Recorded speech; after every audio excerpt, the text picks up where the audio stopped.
Welcome back to the second class of Quandaries of Quarantine in Biblical, Talmudic, and Hasidic Literature with Rabbanit Leah Sarna as part of Drisha's series on perspectives on plague.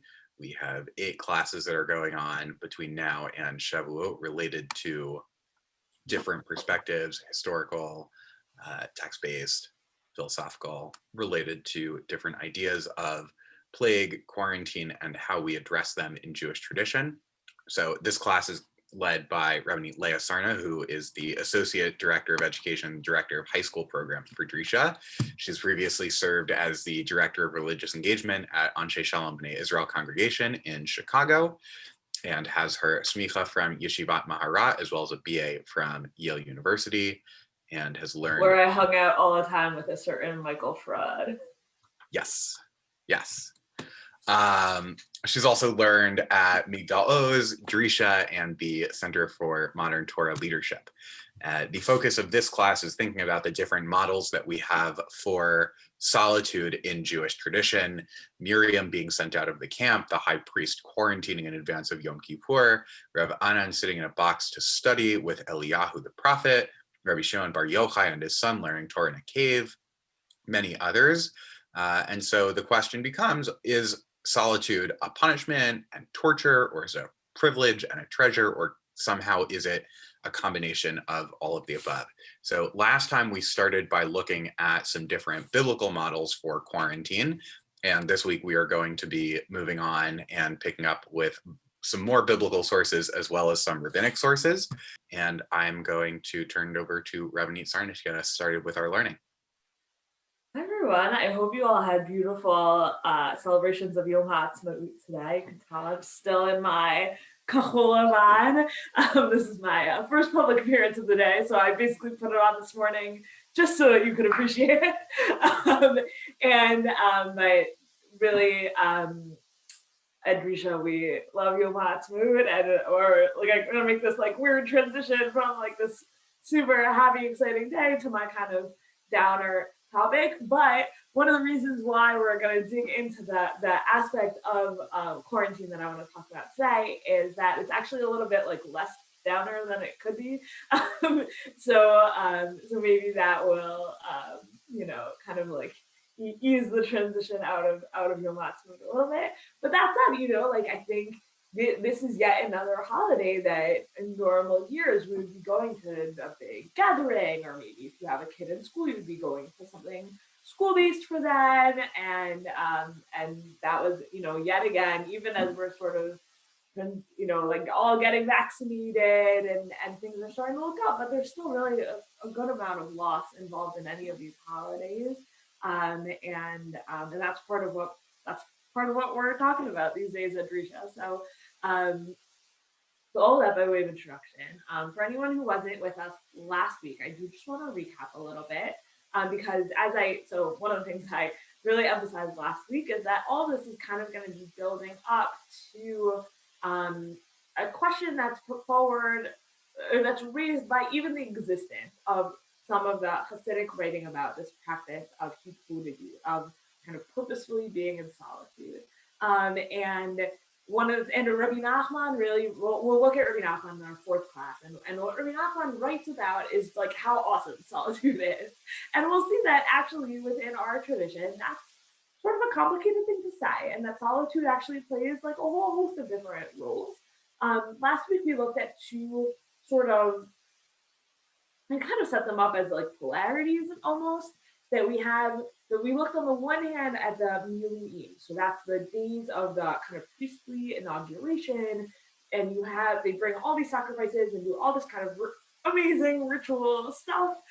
We saw that we had painted on their earlobes and their big toes with blood, all this like really cool Miriam stuff, and then they sit for 7 days, and they're really warned, like, don't move, don't do anything that we don't tell you to do, or else you could die. And behold, that is exactly what happens at the beginning of Parshat Shmini, which is the 8th day after that 7-day quarantine. Nadav and Avihu go in and they bring an Eish Zarah. They don't follow the instructions, and in fact they die. So the quarantine it's not punishment. It's almost celebratory. We had all these different ideas about what exactly they're doing in that quarantine. But definitely sort of, we're here in our little quarantine bubble, and the outside world is what poses the danger. As opposed to with leprosy, the Sarah, that was the second thing we looked at. And that was the second model. And with Sarah, the reason you have a quarantine, it does much more read as kind of punishment that the person who is a leper has to go outside of the camp. And certainly when we see in Miriam's story where she has leprosy, it's very explicitly a punishment. We see that kind of Torah, Kal V'chomer, we saw that inside, that's the, like if her father had spat in her face, wouldn't she be embarrassed for 7 days? How much more so Miriam needs to be embarrassed in this situation for 7 days and sit outside the camp. And that's what, and that's kind of the argumentation for why it should be only 7 days as opposed to, or it should be minimally 7 days, when it seems like maybe God wanted to injure her even more. And that was kind of the argument back and forth in the adjudication of her leprosy, which Aaron was involved in, which we saw that the priest plays this like important role in all leprosy cases. But in any event, with the leper, so there's an element of punishment, which we don't see with the Miriam, and that you have this element of I have to go out and be in quarantine because I'm a danger to other people. So is there this quarantine separation because the outside world is dangerous to me, or is there a quarantine separation because I am dangerous to the outside world? Those were kind of two of these models. And then we took it into the Gemara at the beginning of Yoma, which will actually continue today, that Gemara, but from a different lens. And the Gemara at the beginning of Yoma brings together, for those of you who are holding a daf yomi, we're going to actually be looking at like our daf today, in today's shir. And the Gemara at the beginning of Yoma is bringing in all of these different quarantine texts, because what the Gemara at the beginning of Yoma is talking about is the beginning of the Yom Kippur process, is the high priest sequestering for 7 days. So what's the biblical source for that sequestration? That's the question of the Gemara, because actually, if you open Marshat Achrimot, you will not find the Kohen Gadol goes out for 7 days. So we find ourselves with a multi-way debate of what's the source for the high priest having to sequester, and like why not sequester all these other times? So that's the part of last week's source sheet that we didn't get to, or we're actually not going to, but it is super interesting. If you've been following the daf, you'll notice that there are all these kind of havaminas, like all of these like alternative ideas about like maybe every priest, every time they go to the temple to do anything, should have to quarantine first, which is actually like a really compelling idea. And the Gemara doesn't actually go there in the end, but it raises kind of all of these possibilities that play with like what is quarantine, what role is quarantine playing, what is it about, all of that. So today we're gonna look at a different thing, which is that in the Gemara we see a very important, like it takes up a lot of space, a debate between Rabbi Yochanan and Reish Lakish. So the debate between Rabbi Yochanan and Reish Lakish is about the source for the obligation of the high priest to quarantine, and the debate is as follows. Rabbi Yochanan says the source for it is the Miluim, which is what we talked about, the inauguration of the priest. But Reish Lakish says something else. Reish Lakish says the source is Moses at Har Sinai.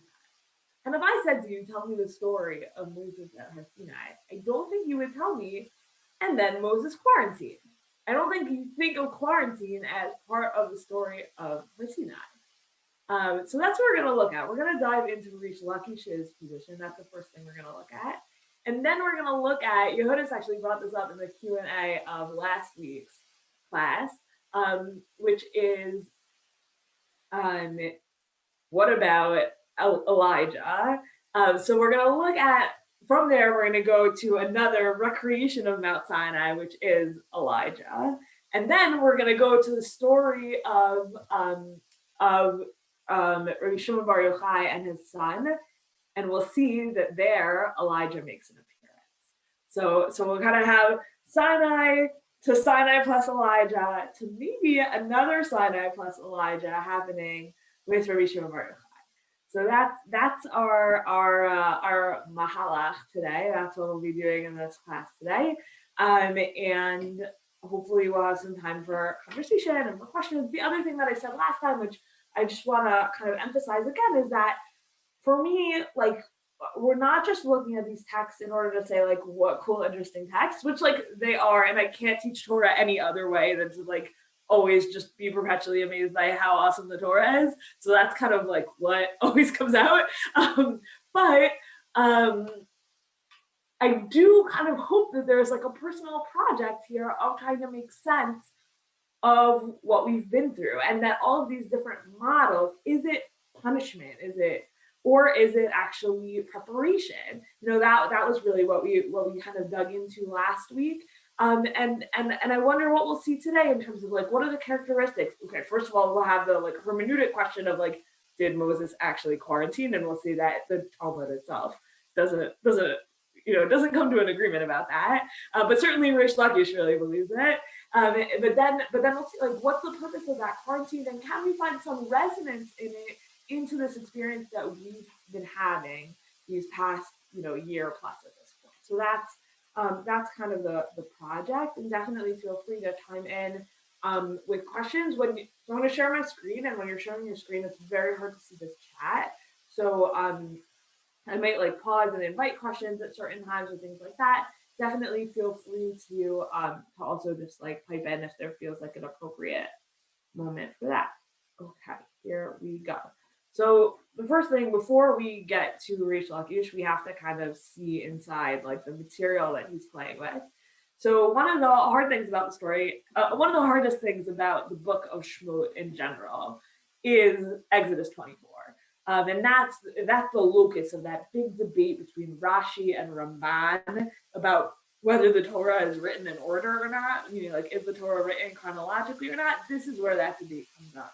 Because you have this whole Sinai narrative in Exodus 20, and then like now you have Exodus 24, and we're back. So if you listen to Rabbi Silver, it has like a whole shita about this, and you should definitely listen to some of his classes. You can just listen to his classes on Parshat Mishpatim if you're interested. He kind of has a whole way of reading this narrative quite cohesively. So definitely check that out. And I'm not totally, I mean, I'm here to only make sense of it insofar as the Gemara tries to make sense of it, but I don't personally have like such a strong opinion. I have more questions than answers about Exodus 24. Let's say it like that. But I do think Rabbi Silver's read is really great, and you should definitely check that out in our audio library. Okay, so here is Exodus 24, just so that we're all on the same page going into Rish Lakish's position. Okay, so Vayomer Hashem el Moshe. So God says to Moshe, Ale Elai Hahara, come up to me on the mountain, v'heyasham, and be there, v'nalcha luchot ha'evan, v'atorah v'amitzvah shekatavti lehorotam, and I will give you the stone tablets with the teachings and commandments which I have inscribed to instruct them. V'yakom Moshe v'Yoshua Misharato v'yal Moshe el har Elokim. So Moshe and Joshua go up on the mountain of God. They said to the elders, stay here, we'll come back to you. And you have Aaron and Hur with you. And if anyone has a legal matter, right, that's we've seen that that's like what Moshe spends all of his day doing. We said at the beginning of Yetro, so it's like, oh, Moshe's gonna disappear for 40 days. Like, who's gonna adjudicate everything that happens here? And so they say, oh, it's not Hefkerel, we're leaving Aaron and Hur in charge. Vayal Moshe el Hahar va'yichas ha'anan et hahar. So Moshe goes up the mountain, and a cloud covers the mountain. Vayishkon kvod Hashem al har Sinai, and the presence of the Lord abode, dwelled on Mount Sinai. V'chaseu anan sheishe yamim, and the cloud hid it for 6 days. So the question is, what is Vayechasehu?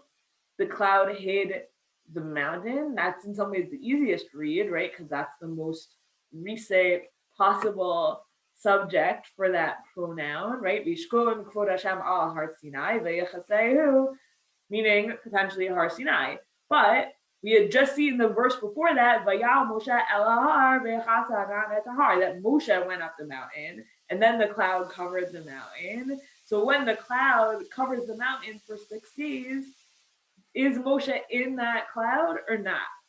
That's going to be that ambiguity with the text of Moshe, or did Moshe actually go back down and the prophet didn't tell us about that or something like that? So what's happening these 6 days? And then after those 6 days, they cry al Moshe bayom hashvi'i that God called to Moshe from on the 7th day from within the cloud. So we have a few problems. This is all going to come up in the Gemara, but here it's 6 days, and then on the 7th day, God calls out to Moshe from the cloud. But on Yom Kippur, it's in advance of Yom Kippur, it's a 7-day quarantine. So this doesn't seem like such a good model for a 7-day quarantine. This seems like a good model if it's at all a quarantine for a 6-day quarantine. Okay, and then we have a description of the mountain. Presence of the Lord appeared as a consuming fire at the top of the mountain, Israel, in the eyes of the Israelites, and Moses goes inside the cloud, right? Here's the problem. It seems like here he must have gone back down the mountain because here he's going back up the mountain. And Moses remains on the mountain 40 days and 40 nights. Remember that number of 40 for when we get to Elijah, okay? But yeah, so lots of questions about this text, both like, what does it have to do with Exodus 20, which is how we started? But then even within it, there's a lot of ambiguities. Is Moses up? Is Moses down? What is this cloud? Who is it covering? What is it covering? What is this? If Moses actually did stay up there, then, right? So let's imagine that this verse is, right? The presence of God dwelled on the mountain, and it covered Moses on the mountain for 6 days. And then God called to Moses on the 6th day from within the mountain, from within the cloud. Sorry, I was distracted by this circle happening over here. Elliot Hurst, do you have something to say for yourself, or are you just accidentally circling things? Right, so we have this ambiguity of, or like this problem of like, if Moshe is up there for 6 days already, then why is God calling him on the 7th day if he's already up there? Because by the second half of the verse, it seems like God is already like that actually who is Rav Anan is just God and actually not Moshe, because God is calling to Moshe from within the Anan, and if they're both already up there, then why is God calling him? So this Vayikra thing is a problem. The Moshe went up twice is a problem. We just have a lot of problems here, okay? Basically, lots of questions. And all of that now is so here we are in the Gemara in Yoma, and we are at the beginning of this, or not quite at the beginning, but we're in this discussion between Rish Lakish and Rabbi Yochanan that I kind of set up from the beginning. All right. So Amar le Rish Lakish le Rabbi Yochanan. Rish Lakish says to Rabbi Yochanan, Mehecha ka Yalfela Miluim. Says, where do you derive the high priest quarantine from? You derive it from the Miluim, from the priestly inauguration. But just like with the priestly inaugurations, every detail of it is required, right? We saw that that's like a really essential part of Miriam. God says, do exactly as I told you. If you don't do exactly as I told you, people are going to die. And that's in fact what happens, right? So Imam, Miriam, Kol Katuba Makibahan, Av Hachanami, Kol Katuba Makibahan. And so Rish Lakish says, and if you're going to say it's like the Miriam, then here too, it must be that every single detail is absolutely required. And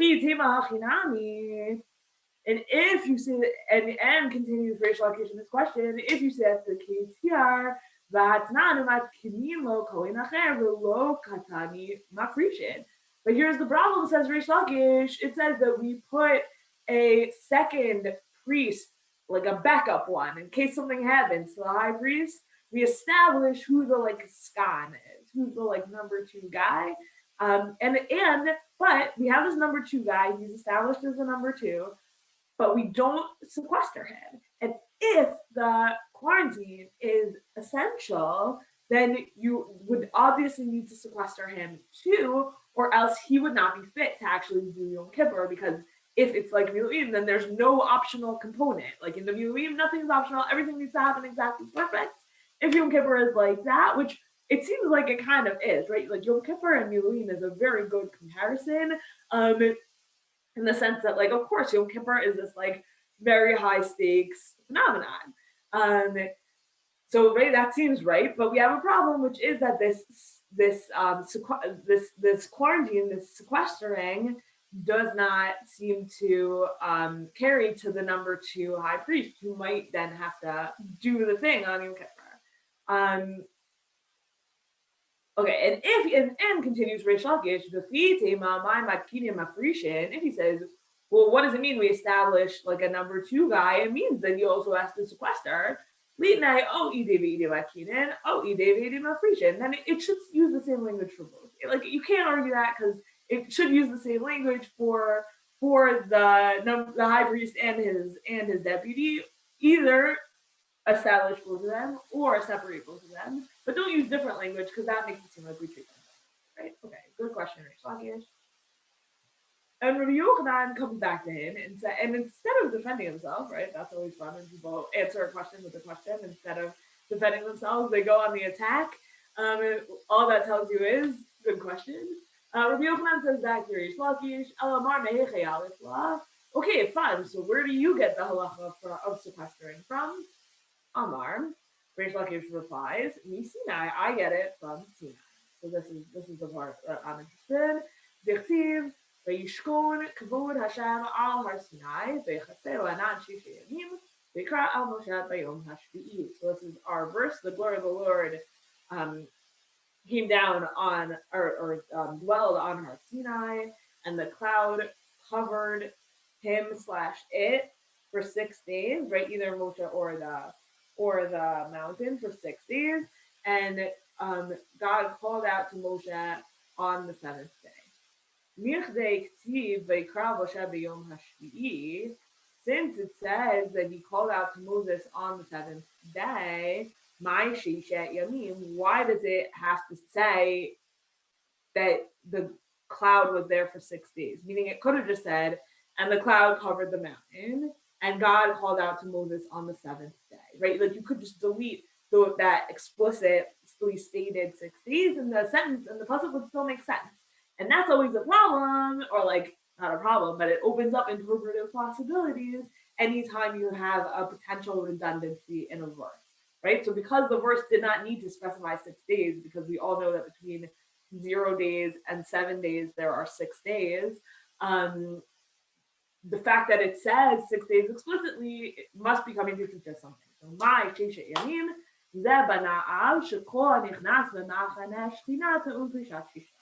so this sets up a paradigm which comes to teach that anyone who enters the camp of the divine presence requires 6 days of sequestering. But don't we doesn't the Mishnah say it's 7 days? Doesn't the high priest sequester 7 days? That's a problem, right? 6 days, not 7 days. Oh, the Mishnah requires sequestering for 7 days, according to the opinion of Yehuda ben Batira, who is concerned about ritual impurity of the priest's home, i.e., of his wife. Tuman Beito is like a great way of saying Nida. And basically, if the night before he goes into his sequestering, or any time actually before he goes into his sequestering, he came into contact with something that let's say his wife had sat on a bed and then he touched the bed or something like that. He came into contact with menstrual impurity. Menstrual impurity requires 7 days to get out of your system. So he needs a 7-day, or he had sex with his wife who was in Nida also. That would also require 7 days. So menstrual impurity takes 7 days to get rid of in a Torah conception of menstrual impurity. We're gonna, I think, like bookmark that or park that for now. That's a little complicated. And so he needs to have it according to 7 days. But that's actually different. Meaning, in order to enter in to the Beit HaMikdash in a state of purity, he needs 7 days. But for the purpose of this like special sequestering before going into the Machaneh Shekhinah, the camp of the divine presence, that's actually only 6 days. So the theoretically, like if the Kohen were like, I don't know, single or something, then he would only really have to sequester for 6 days. That's, I think, the point of he's not allowed to be single. But let's say whatever, there was no, I don't know, his wife were postmenopausal, then he would only need 6 days. Was someone here gonna ask a question? I heard like some background noise.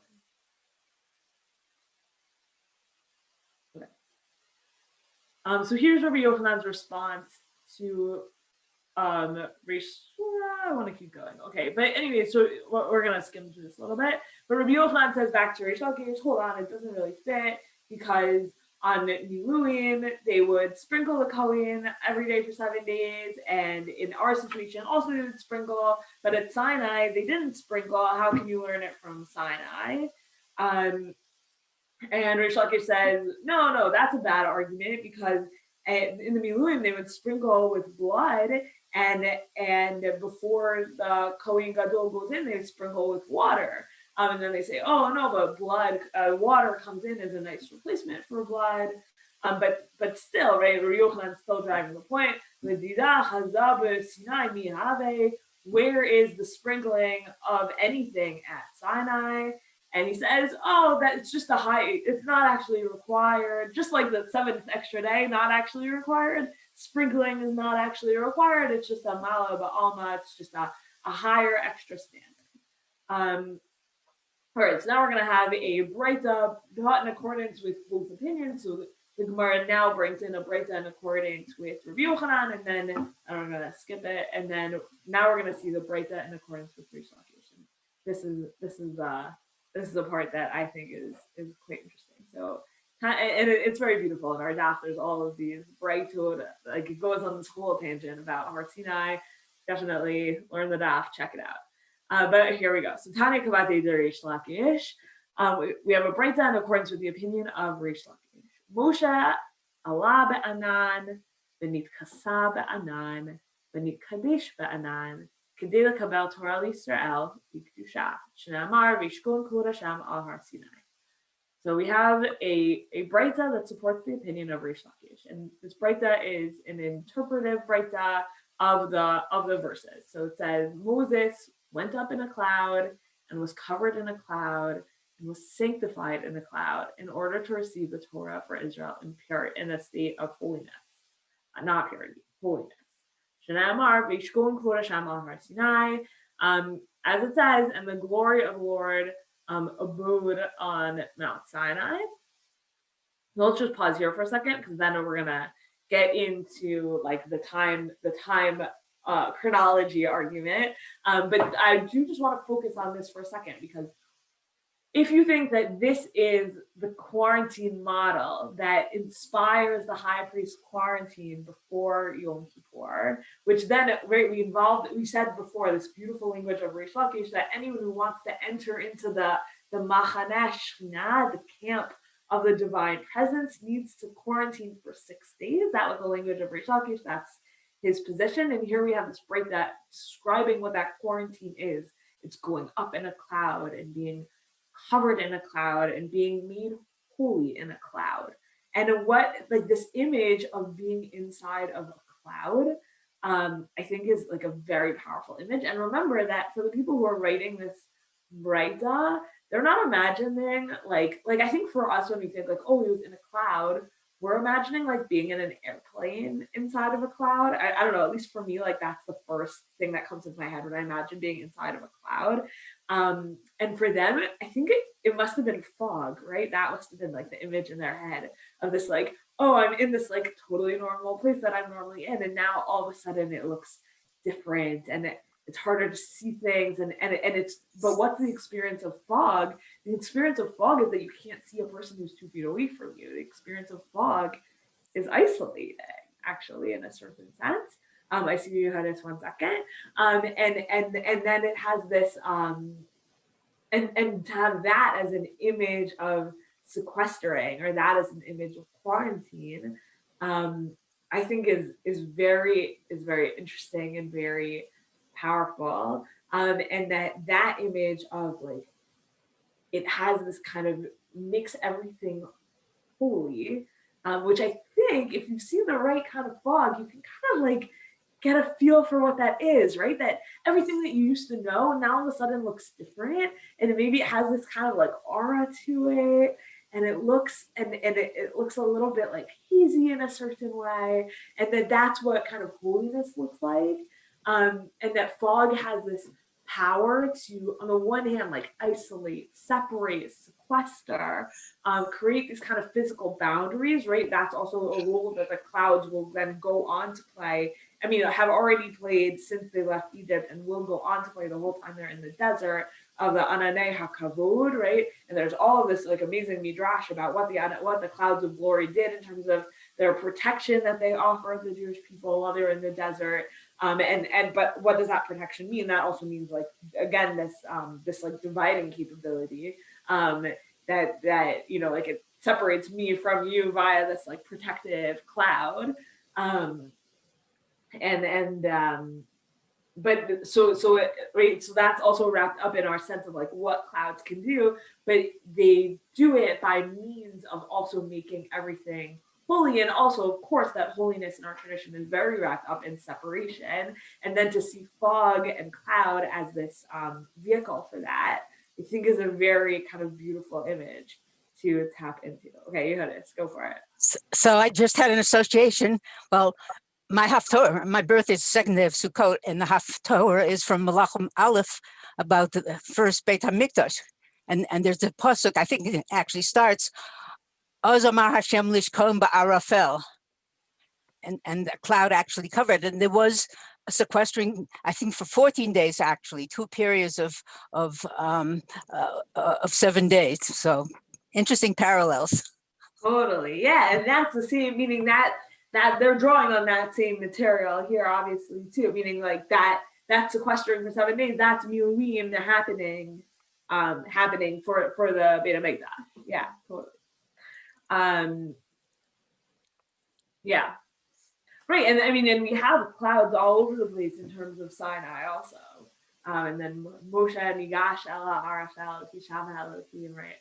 Totally. Yeah, but I think the cloud as this like sequestering vehicle gives a very kind of like sparkly feel to this sequester, which is something that I'm an image that I'm very like drawn to about it, as like a holiness sequester, which I think that's probably what Reish Lakish is drawn to also. Like, I wonder whether there's something about the Miriam and how like dangerous they feel, and how, you know, it's like a very different image of what Yom Kippur is about in a certain sense. Like, is Yom Kippur about like, let's get it right this time and not be Nadav and Avihu? I feel like that's the Rabbi Yochanan vision of Yom Kippur, and Reish Lakish's vision is like, no, this like intense interaction with the holy. And how do you do that? That's Moses on Sinai.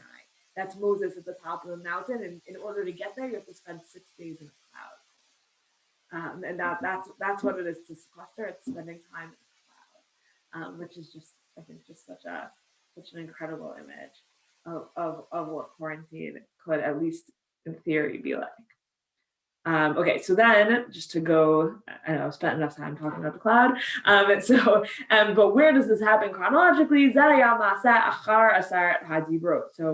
the idea is that the whole thing that's happening here happens immediately after the 10. So the 10 commandments happen, and then and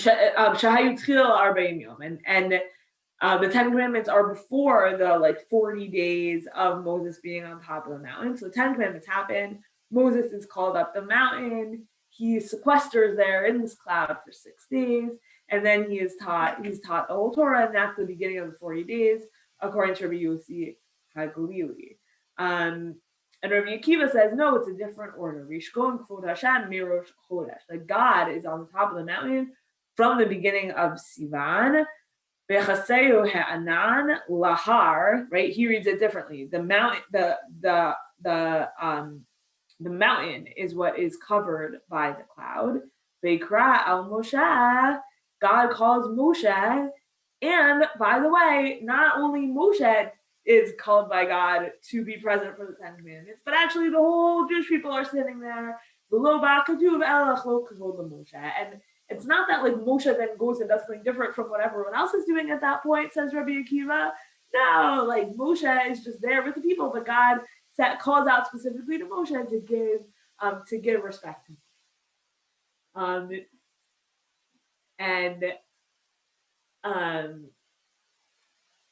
Rabbi Natan has a different read of what the purpose of the cloud is. So Rabbi Natan says, Lo v'hakatuv ela l'marik achila v'shtiya shebeme'av l'sumo k'malachei hasharet. So Rabbi Natan says he wasn't called to enter the cloud in order to be made like holy through his interaction with the cloud and through being sequestered and through being on his own. No, the cloud did this kind of like pure internal like juice cleanse on him, and that made him, and therefore it made him like distant from food and drink, and that made him similar to a ministering angel. And that we know about ministering angels that they do not eat or drink, and that's the point of the cloud. Like Rabbi Natan says, no, the cloud served a totally different purpose. And Rabbi Mata ben Harash says the verse comes only to like threaten, to intimidate Moshe, so that he would be scared when the Torah was given to him, because that's how it, right? Why does the verse say rejoice with trembling in Psalm 2? Where there's joy of fulfilling a mitzvah, there should be trembling in awe of heaven. Moshe had to be taught about this trembling in awe of heaven before doing mitzvah, and that's why Moshe needed to be intimidated. That's the idea. Okay, I think we're actually... Okay, this whole Gemara is so interesting. I think we're actually just going to skip it, but it gets into this like whole back and forth about dates and time and how it all fits together. You can definitely continue to check that out in your own time. But what I definitely want you to walk away with is Rabbi Yossi Aglili's vision that this model of sequestering the high priest comes from Moshe at Har Sinai, not from the Miriam, but from Moshe at Har Sinai, and how do you sequester? You sequester inside of a cloud, with the distance that a cloud provides, and the kedusha that a cloud provides, and all of that. Okay, that's the idea. All right. So here we are now we're back in Malachim Aleph. We're gonna run through a bunch of this. It's hopefully a quite familiar story to many of you. You have a evil king and an evil queen, Achav and Izabel, and they hate prophets, and they like to kill prophets, and they had killed all the prophets by sword, but Elijah had survived, and now Jezebel is threatening Elijah. So Tishlach Izabel Malach El Eliyahu Lemor Ko Yasun Elokim V'Vod Yosifun Ki Ka'im Machar Asim at Nafshecha Kenafshecha Mehan. Right? Jezebel sends a messenger threatening, I am going to kill you tomorrow. And so then Elijah says, better run away, which he does. And he then also leaves his servant behind, and he goes out on his own, and he goes and sits tachat rotam achad, goes and sits down under a broom bush, and he prays that he will die. So this obviously brings up all sorts of resonances, that he's in the middle of the desert, under a bush. That's very Ishmael. It's also very Jonah. There's a lot of like people that he's wants to die, is again very Jonah. There's a lot of kind of like resonances in this story, right? And he says, he prays to God, please take my life. Because I know better than my fathers, and my fathers are dead, and I would like to die with them, which is obviously very, very sad. Okay, and then But then an angel comes and gives him food to eat, wakes him up in the middle of the night, gives him food to eat, and he eats lots of food. And then the angel comes back again and says, right, eat more. Elijah eats, and then he goes back to sleep, and the angel wakes him up and says, no, keep eating. You have a big journey ahead of you. So he eats more. And then, based on all those calories that he ate, he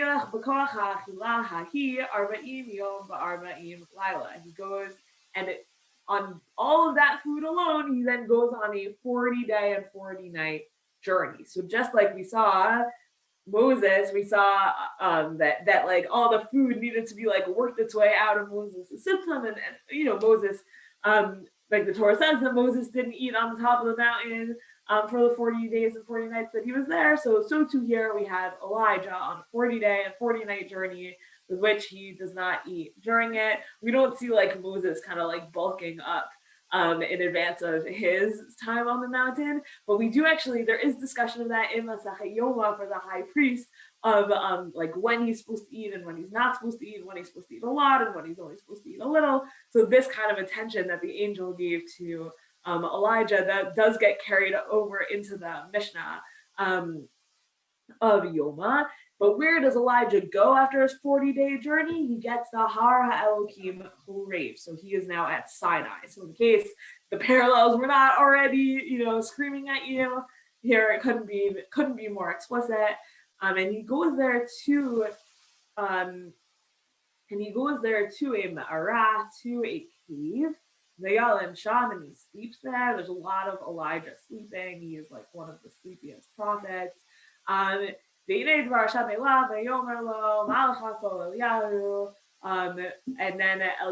it's just so good. I can't believe I'm like running through it, but I have to. Anyways, right, we have this like amazing conversation between Eliyahu and God, and I really love Eliyahu, and I love everything that happens right here.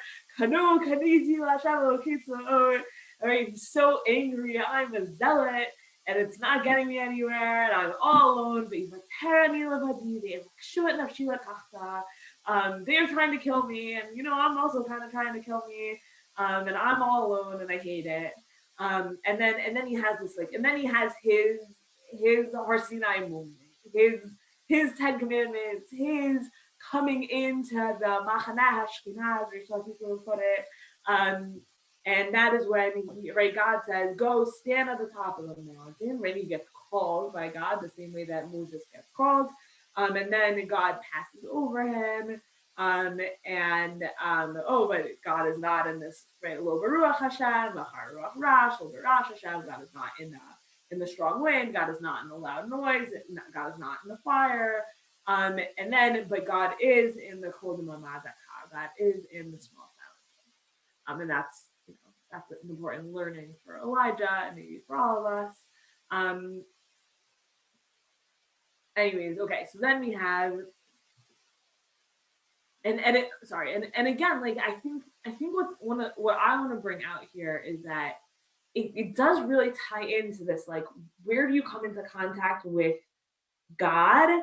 Well, in Rish Lakish's view of what happened at Har Sinai, Moses goes up to God and has to spend 6 days in a cloud by himself in that like foggy quiet before being able to really like encounter God and that level of intimacy that he has with God at the top of the mountain. And I think that that's the same lesson that Elijah has to learn at that top of that very same mountain. After, with that same level of journey and being alone and all of that, Elijah has to learn that it's not about the fireworks. God is found in the small stillness. And that kind of maybe like combines into our understanding of what the quarantine of Sinai, what the Sinai quarantine model is really about, is this like foggy stillness that's actually hard and actually needs to be learned.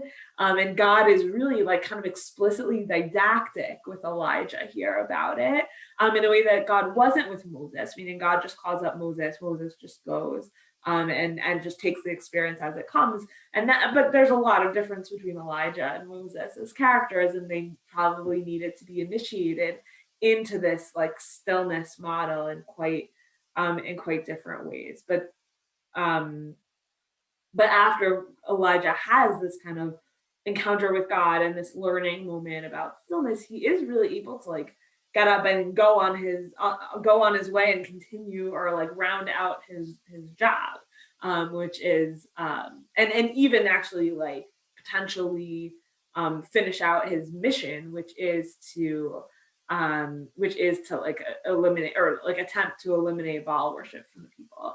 And he kind of goes on his way and does have like a game plan for continuing after that.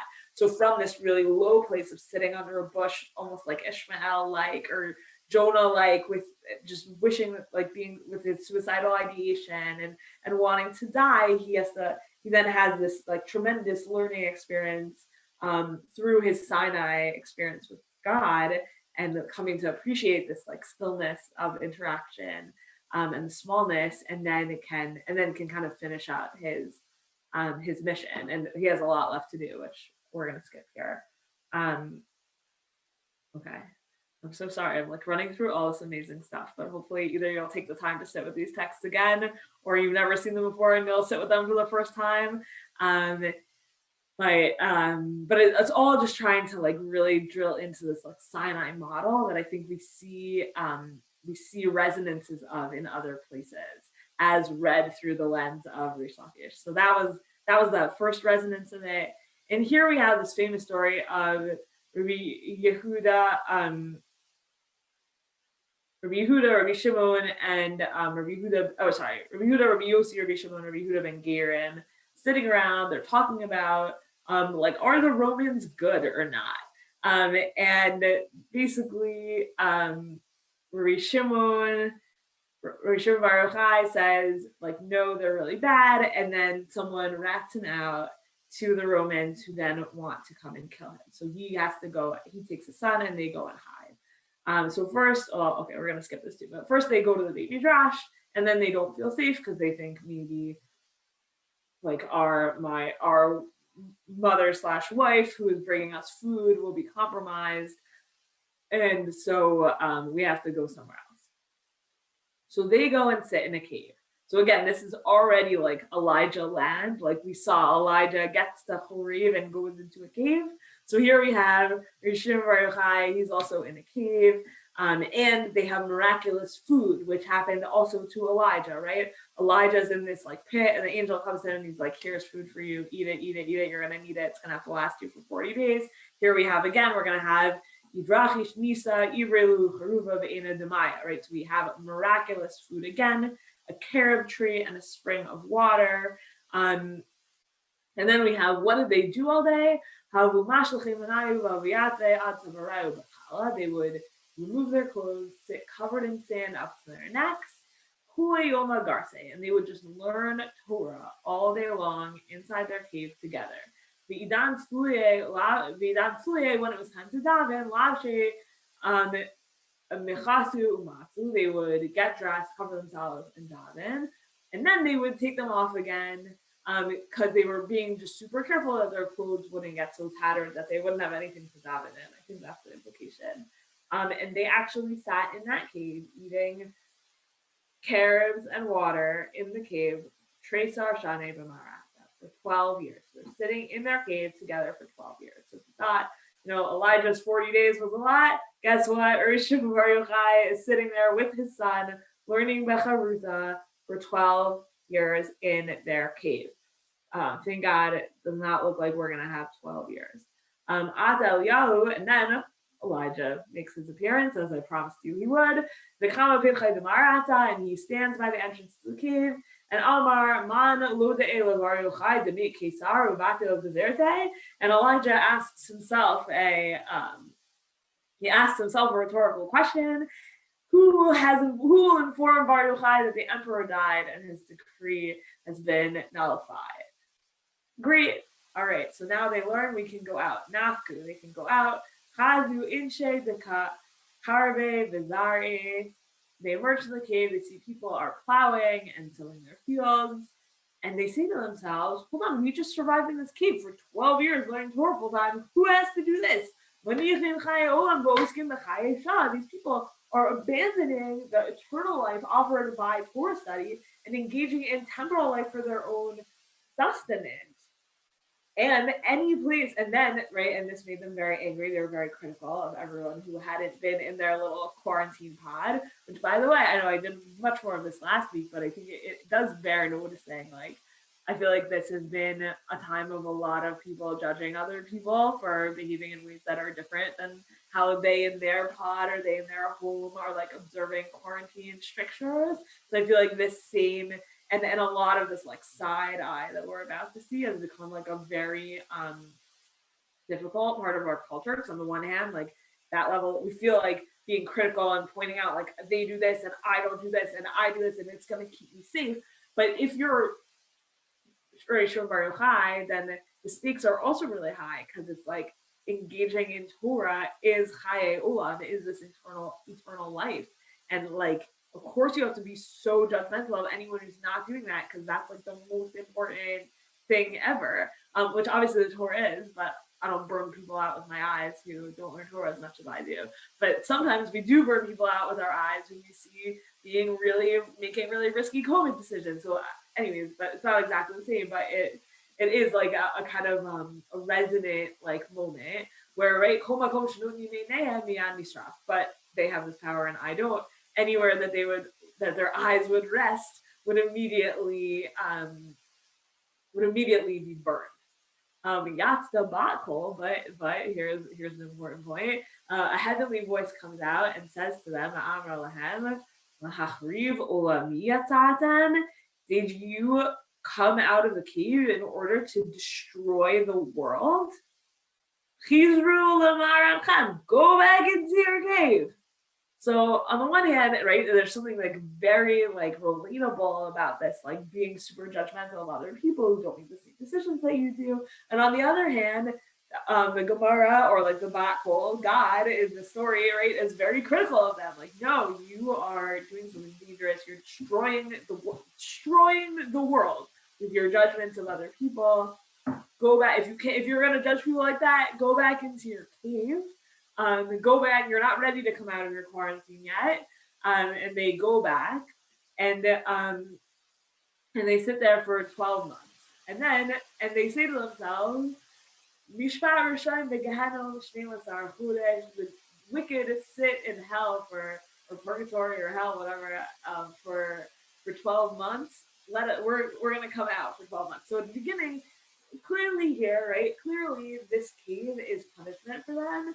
But also they learn so much Torah in there and they really like make the best of it. But the second time around, it's for sure punishment. They literally compare it to hell. They literally compare it to Gehenna.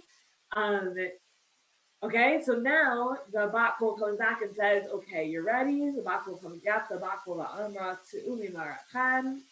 You're ready to come out. Nafku, they go out. And they still kind of have a problem, but it's a little bit mitigated because Rabbi Elazar, the son, he was the zealot here, and wherever he would look, he would still like be burning people, but Rabbi Shimon would heal people. Amar lo v'ni dailo lamani v'ata.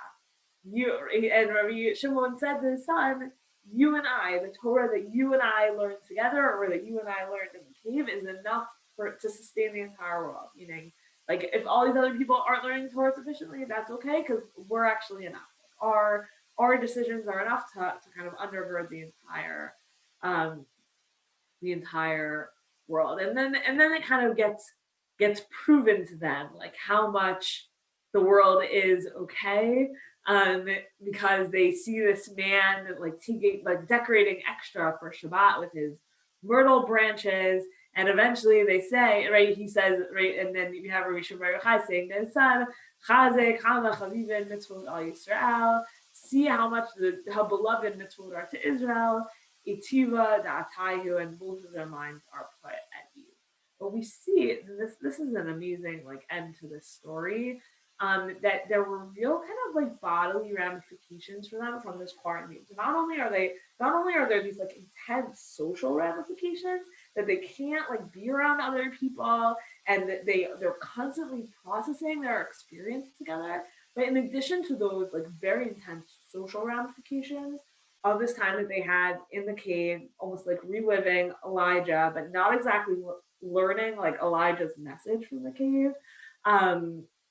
They have these like very intense physical repercussions. They have very intense social emotional repercussions. And we're going to see in this last story that I'm going to bring here that they had these very intense physical repercussions also from it, which I think is another piece that we're just all going to be experiencing as very resonant, and that I wanted to bring by way of kind of rounding this out.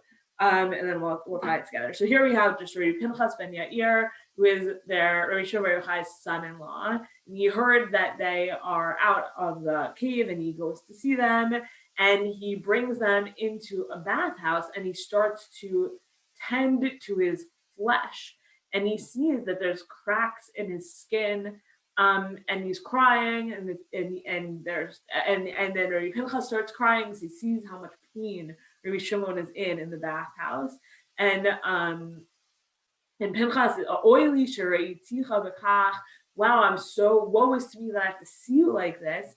And he says, actually, like I really need something out of this experience. Ashrecha shereitani b'kach, she'omalei lo reitani b'kach, lo matzata b'kach. I'm glad that my skin looks like this, because if my skin didn't look like this, you wouldn't find me like this. And what does that mean? At the beginning, and he says about himself, at the beginning when I had a problem, your Pinchas ben Yair would respond with 12 answers. And now,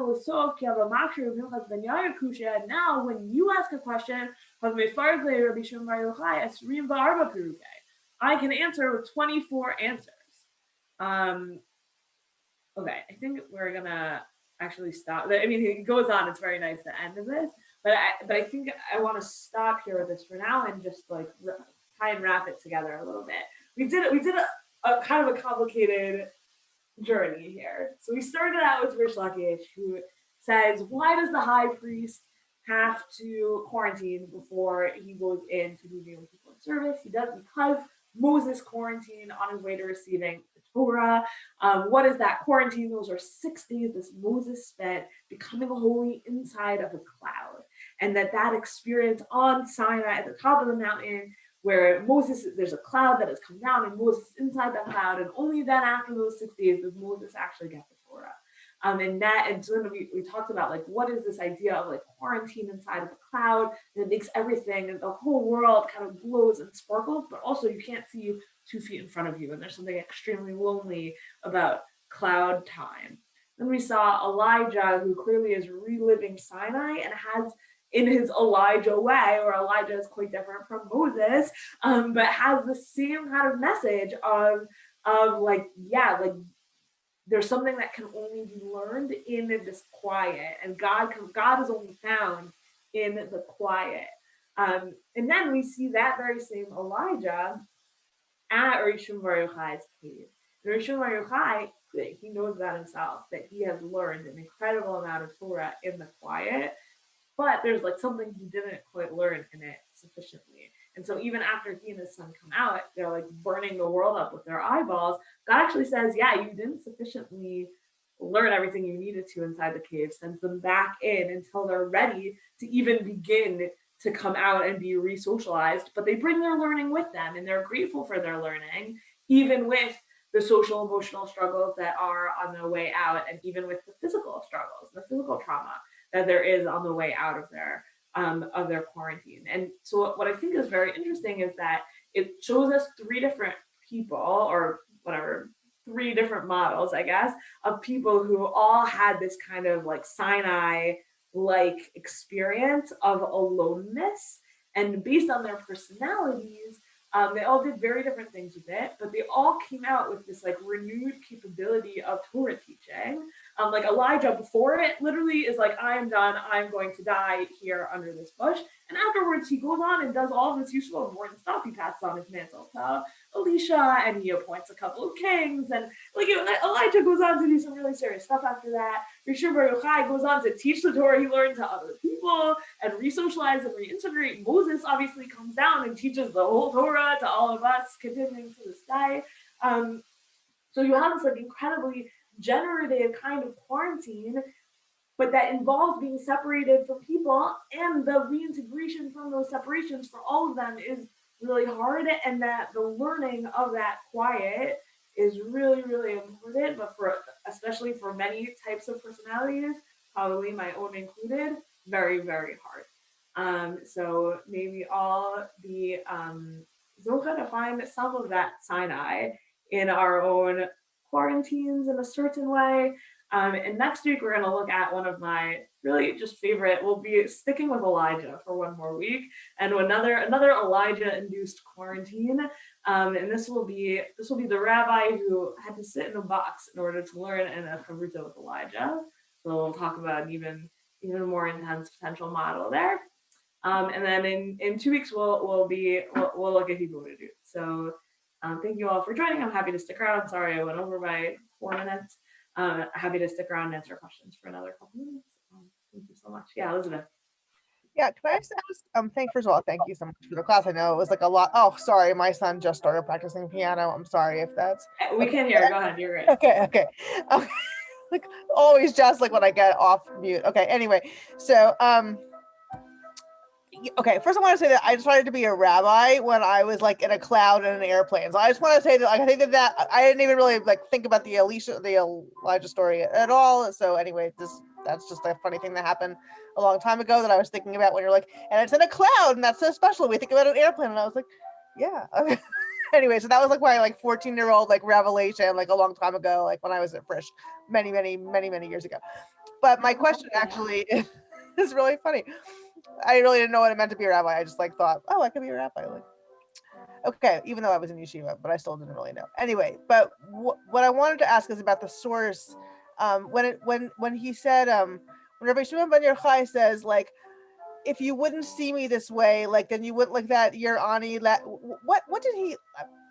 I went fast, so I just. But what? Oh, sorry. So let me say it over again. Yeah, but what did he mean by that, and how is it understood? Do you think in the Gemara? Yeah. So I think I might have just said it not clearly. So his son-in-law is looking at his skin and saying, "Oh my God, that looks awful." And Rabbi Shimon Bar Yochai is basically saying it's worth it because having skin like this got me all this crazy Torah. And I got all and that's when he gives this like recount of. It used to be that I would have a question and I would ask you one question and you would have 12 answers. And now you ask me a question and I have 24 answers. Right. And so he's saying like in order to become that person who's 24 answers to your one question, I had to get skin like this from sitting in the sand all day, covered up to my neck. Thank you. Yeah, but I'm sure there's a lot of like I think that's like the straightforward meaning of what the Gemara means. I think there's a lot of meaning to be made from there. Like, I mean, I think for me, like Dorian Gray. I was thinking about Dorian Gray, like can you see on the outside what the experience is in the inside, or is it a cover up for what's it like? But I think that I'm not sure it's applicable. But anyway, that's what I was thinking. Yeah, I like that. Yeah, and I also think, I mean, I think for me, there's even this piece of like, it was worth it even to survive, like if we hadn't done this, then like I wouldn't be here, I wouldn't be here to be able to talk to you. And so even with all of that, like, I don't know, like quarantine induced like health problems that I'm sure we're all maybe experiencing in small ways and we'll experience down the road, like we'll be able to say like, yeah, it's worth it. It's worth it because we're still alive to have this conversation right now. Yeah, so I was thinking of how, like, there's an idea in that's brought on actually kind of in connection with this parsha about Sarah, but the biggest challenge for a gadol, a leader, is not to be judgmental. And so the isolation, I think,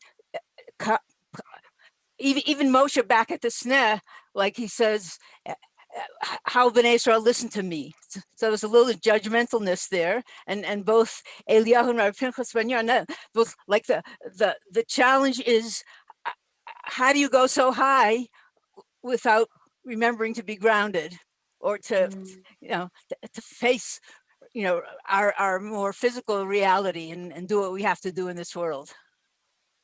Yeah, that's definitely a piece of this for sure. Thank you.